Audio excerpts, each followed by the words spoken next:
পাঠিয়ে দিলেন। হজরত আজরাইল মুসা নবীর সামনে এসে বললেন, হে আল্লাহর পয়গম্বর, আমি মালাকুল মৌত আজরাইল। আল্লাহ রাব্বুল আলামিন আমাকে পাঠিয়েছেন আপনার জান কবজ করার জন্য। মুসা নবী বললেন, হে আজরাইল, তুমি কোন দিক দিয়ে আমার ভিতরে ঢুকে আমার জান কবজ করবে? আজরাইল বললেন, আমি আপনার মুখ দিয়ে ভিতরে প্রবেশ করব এবং আপনার রূহ কবজ করে নিয়ে বের হয়ে যাব। হজরত মুসা আলাইহিসসালাম বললেন, এই মুখ দিয়ে আমি সরাসরি আল্লাহর সঙ্গে কথা বলেছি, আমি কিছুতেই আমার এই মুখ দিয়ে তোমাকে ভেতরে প্রবেশ করতে দেব না। আজরাইল আলাইহিসসালাম বললেন, তাহলে আমি আপনার নাক দিয়ে ভিতরে প্রবেশ করব এবং আপনার রূহ কবজ করে নিয়ে চলে যাব। হজরত মুসা আলাইহিসসালাম বললেন, আমি যখন তুর পাহাড়ে আল্লাহর সঙ্গে কথা বলতাম ওই সময় আল্লাহর জান্নাতের খুশবু এবং সুঘ্রাণ আমি এই নাক দিয়ে উপভোগ করেছি, আমি কিছুতেই আমার এই নাক দিয়ে তোমাকে ভেতরে প্রবেশ করতে দেব না। হজরত আজরাইল আলাইহিসসালাম বললেন, তাহলে আমি আপনার চোখ দিয়ে ভিতরে প্রবেশ করব এবং আপনার রূহ কবজ করে নিয়ে চলে যাব। হজরত মুসা আলাইহিসসালাম বললেন, আমি এই চোখ দিয়ে আল্লাহর নূরের তাজাল্লি দেখেছি, যেই চোখ দিয়ে আমি আল্লাহর নূরের তাজাল্লি দেখেছি আমি কিছুতেই সেই চোখ দিয়ে তোমাকে ভিতরে প্রবেশ করতে দেব না। মুসা আলাইহিসসালামের এমন আপত্তিকর কথা শুনে আজরাইল কিছুটা বিভ্রান্ত হলেন।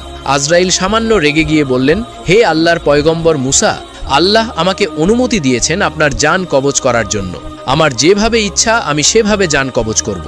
আমার যেদিক দিয়ে ঢুকতে ইচ্ছা হবে আমি সেদিক দিয়ে ঢুকে আপনার জান কবজ করে নিয়ে চলে যাব।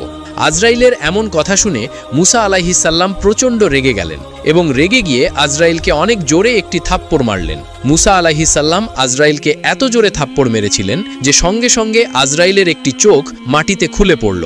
সাইয়েদেনা আজরাইল আলাইহিসসালাম আর এক মুহূর্ত দেরি করলেন না, তিনি চোখটি হাতে করে নিয়ে আল্লাহ রাব্বুল আলামিনের আরশের নিচে চলে গেলেন এবং আল্লাহ রাব্বুল আলামিনকে বললেন, হে আল্লাহ রাব্বুল আলামিন, আপনি এমন একজন ব্যক্তির রূহ কবজ করার জন্য আমাকে পাঠিয়েছেন যে ব্যক্তি প্রচণ্ড রাগী। আমি তার মুখ দিয়ে ভিতরে প্রবেশ করতে চাইলাম, সে বলল যে মুখ দিয়ে আপনার সঙ্গে কথা বলেছে সেই মুখ দিয়ে আমাকে সে ভিতরে প্রবেশ করতে দিবে না।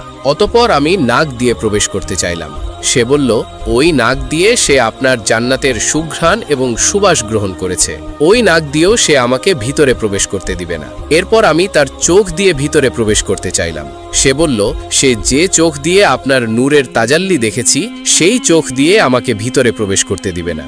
এরপর আমি যখন একটু রেগে গিয়ে তার ভেতরে জোর করে প্রবেশ করতে চাইলাম অমনি সময় সে আমাকে এত জোরে থাপ্পড় মেরেছে যে আমার চোখ খুলে পড়ে গিয়েছে। আল্লাহ রব্বুল আলামিন আজরাইলকে বললেন, হে আজরাইল, আমি তোমাকে যার জান কবজ করার জন্য পাঠিয়েছি সে দুনিয়ার কোনো সাধারণ ব্যক্তি নয়।